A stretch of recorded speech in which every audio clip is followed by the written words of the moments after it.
Welcome to Between Two Chairs, Demystifying Commercial Real Estate, the podcast that brings you the latest insights and trends on the South Florida commercial real estate market, with your hosts, Fernando Arencibia Jr. and Jennifer Woolman. In each episode, we dive into the world of commercial real estate and break down complex concepts to make them accessible for everyone. Whether you're a real estate professional, a curious investor, or just interested in the South Florida market in general, Between Two Chairs is the podcast for you. So pull up a chair and join us.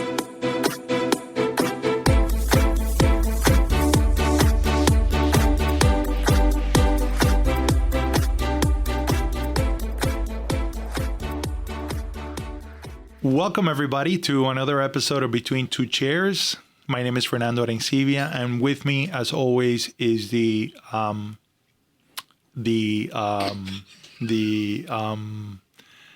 Jennifer Woolman. Jennifer, say hello.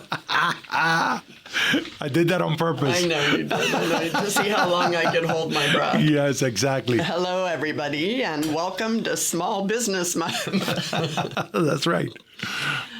March is Small Business Month, and as you know, if you've been listening to us for any amount of time, that we're big advocates of small businesses. So this month, we're going to dedicate all of our episodes to small businesses and the people who start them, grow them, run them, work in them, fund them, invest in them, lease to them, buy from them, etc. Basically everything and anything small business. You know, Florida is considered a business-friendly state, and small businesses they're definitely the backbone of our economy. Well, actually most of the U.S. economy in general. And U.S. News and World Report named Florida the #1 state in the U.S. for economy, citing factors like its strong business environment, GDP growth.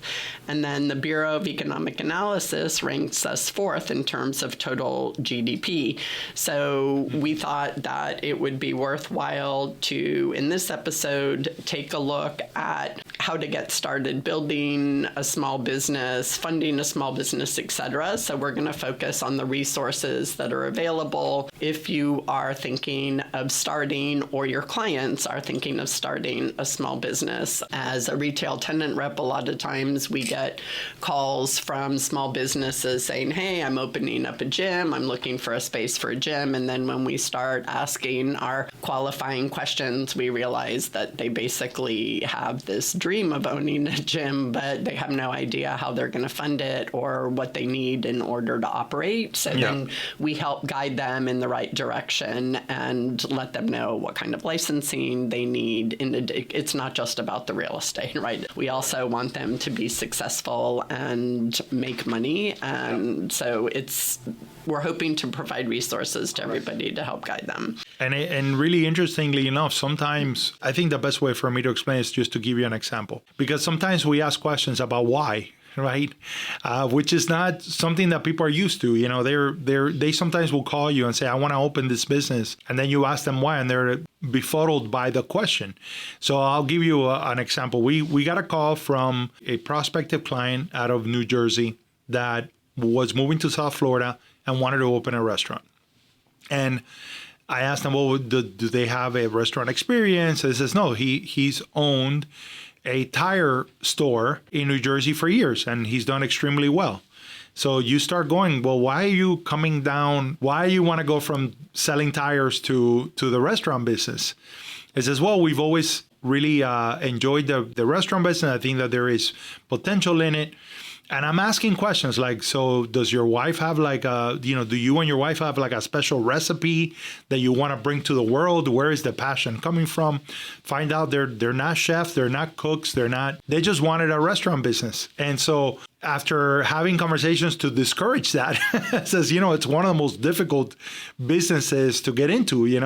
The hours are incredibly long. It's arduous, hard work. There's a high rate of failure, but we did find that their best path was a franchise within the food and beverage industry. And now they're working with our really franchise specialist to identify the franchises they want to be in and all of those stuff. So I think that the Q&A and the pre-qualification that we do is really to try to find, okay, what is the best path of success that this person can find as they're building the business.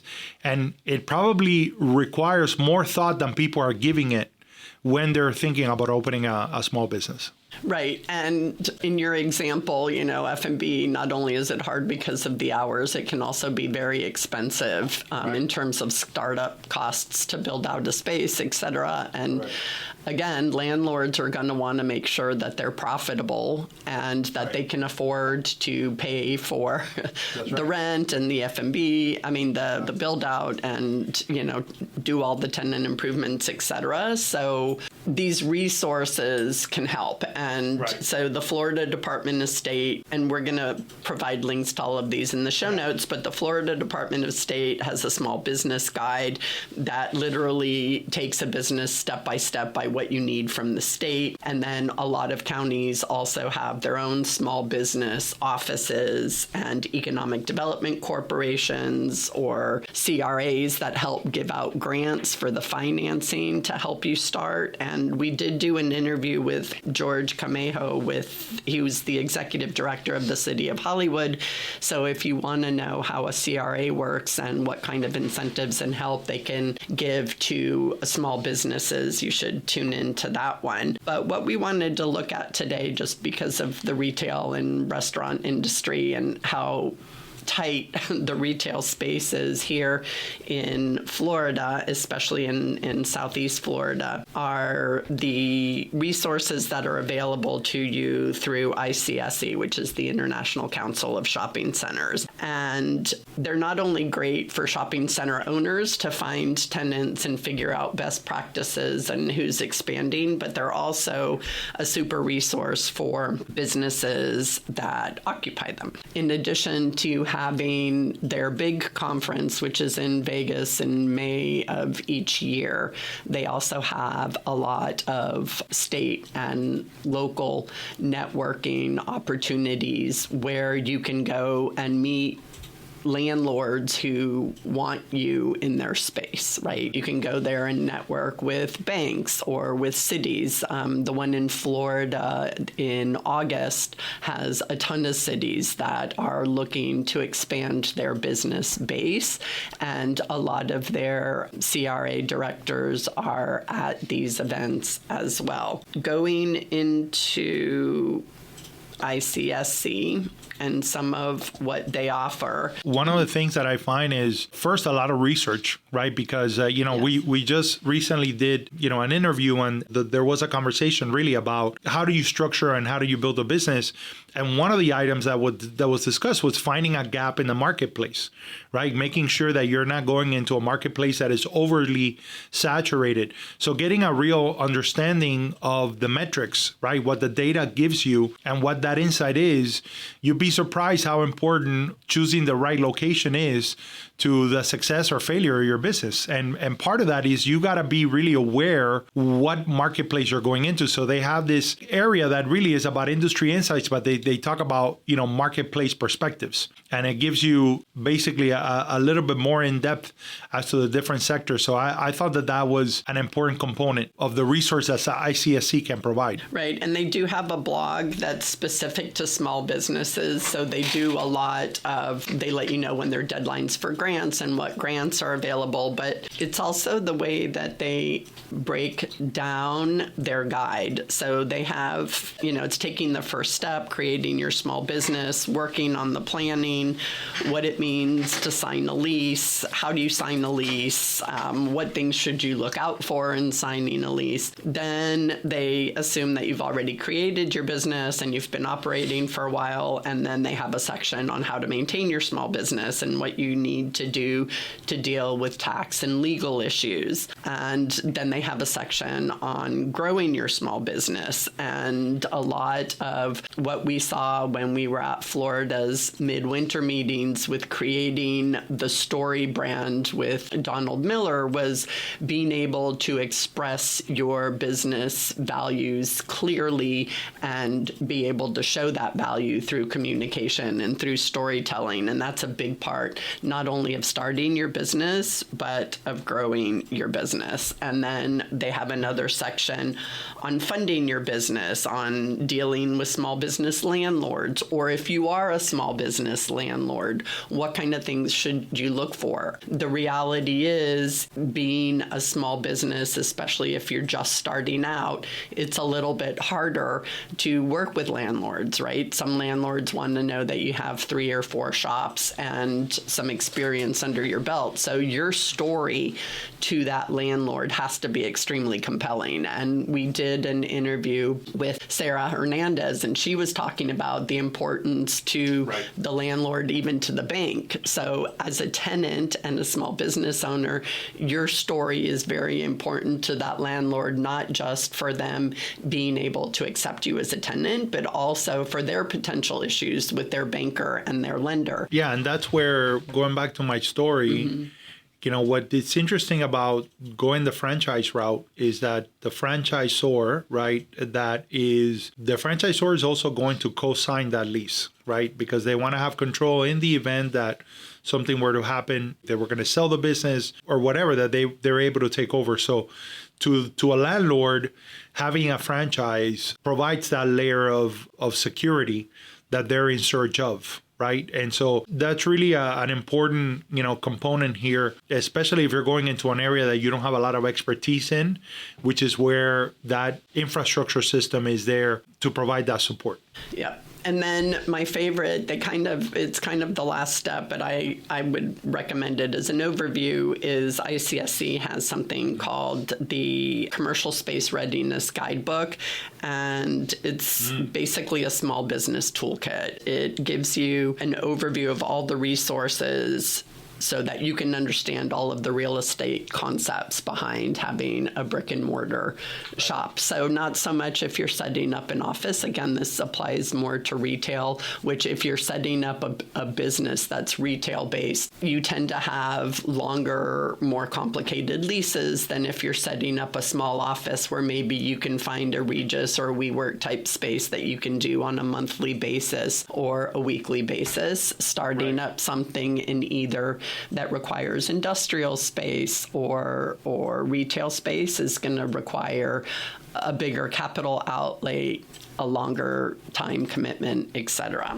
I find it really interesting that, because there are a lot of great resources out there, and I love the way that ICSC has packaged them so you have the information. And again, we're going to share those links. But what's really interesting is that most of the time, people don't just begin a business in a vacuum. Right, we live in a world that is so interconnected outside of the brick and mortar stores as well.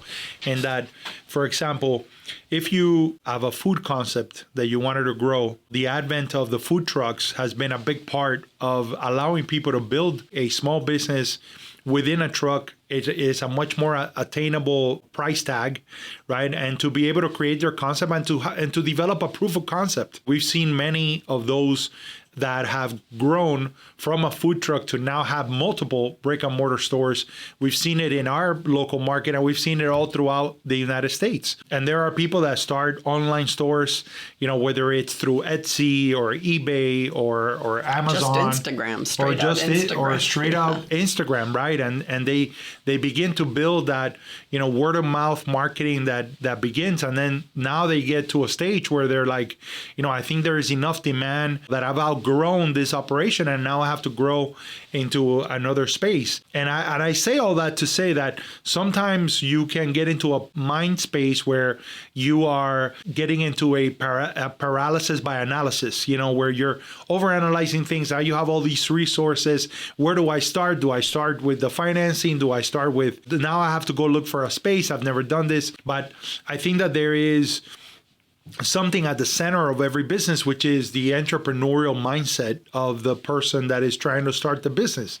And now you have a lot of ways in which to do it in a much more cost-effective way than going straight to that brick and mortar, for example, right? And so I say that just to say, don't feel paralyzed by the enormous amount of resources and information that is available to you. if you have a great idea and you have a passion for that idea, find the way to get it out into the world. And, you'd be surprised how well it resonates. Yeah, I would say there's no better time in history, I think. I can say that than right now to start a business, because there's so many different ways that you could experiment with it. And to Fernando's point, we had two people recently. One was looking for office space and one was looking for retail space. And they were both individuals who started online companies for clothing and women's accessories. And one of them was looking at office space just because she had started it 3 years ago in her one bedroom condo, and her husband is sick of seeing all the clothes racks, and she needs a place to pack and ship and store her inventory and to do her Instagram shots and her video recordings and everything. So she was looking at office space specifically for that, but she already had proof of concept. She already had verifiable income. She already had a lot of what the landlord would have asked for. And again, she was going into office space. And then another woman had an online company that also sold clothing, and she wanted to take it into bricks and mortar, where it also became more of a community space where people could get together. You could have a bridal shower there. You can have a trunk show there. And it was clothing and accessories that constantly revolved, right? So, she might have 4 of one set of clothing, and once those 4 were gone, they were gone. Right. And so sometimes they were gone before she even got them into the store, because she was doing this omni-channel marketing between Instagram, her website, and the bricks and mortar store. So if you're starting a business, know that you don't automatically have to go the expensive route, the brick and mortar. But for sure. And, you learn so much along the way. One of the things why we celebrate small businesses, the stats and the data proves it. They're the heartbeat of our economy. No matter how big companies, get a lot of the attention, it is really the small businesses that is so much of a part of the engine of our economy, both at a national level and a local level, right? And so that's why we always encourage you to support small businesses. And one of the things that's really interesting is that as you open and you grow a small business. And by the way, all businesses are small businesses. We're nobody says, well, I want to build a small business. They just want to build a business, right? There's just a technicality to call it a small business just because of its size. But I would say that you learn so much because you have to interact with so many different aspects of the economy. You have to learn about taxes. You have to learn about, regulations. You have to learn about, negotiations when it comes to your leasing space. You have to learn about rules that evolve, insurance that goes beyond just insuring the property, but, now you got to deal with liability insurance. You get to see how laws and statutes at a local level affect your business, right? And so you got to pay attention to all these things. There's so much of a component. You never stop learning and you never stop evolving as long as you have that attitude of, hey, I want to gravitate to these resources. I want to learn. I want to be able to do every little aspect of my business better. And so kudos to everyone who is courageous enough to start, develop, and grow a small business. And I would say that, one of the joys of the small business, of building a business, is getting to employ people. We know a lot, and we work with a lot of owners, and that is a big part of what they are proud of. And I remember even during the pandemic how people were very proud that they kept their employees and that they kept them employed and they kept paying them even when their stores were closed, even when things were shut down, that they found a way to continue to take care of their people. And that's an incredible thing, right? To be able to help other people with families, take care of themselves. Here's to more business creation in America. And building the American dream. Absolutely. All right, everybody, it's a short and sweet episode. Yes. That was just an overview for the rest of the month. We are going to have interviews with small business owners, operators, and how they started their business and how they scaled them, and important concepts that they find helped them grow and succeed, and they're still in business after 5, 10, 15, 20 years. So, Well, guys, thank you again for joining us on another episode of Between Two Chairs. Again, my name is Fernando Arcivia, and with me, as always, is the ever resourceful. You didn't know I was going to do that. No. The ever resourceful Jennifer Woolman. Jennifer, say bye. bye. Bye, everybody.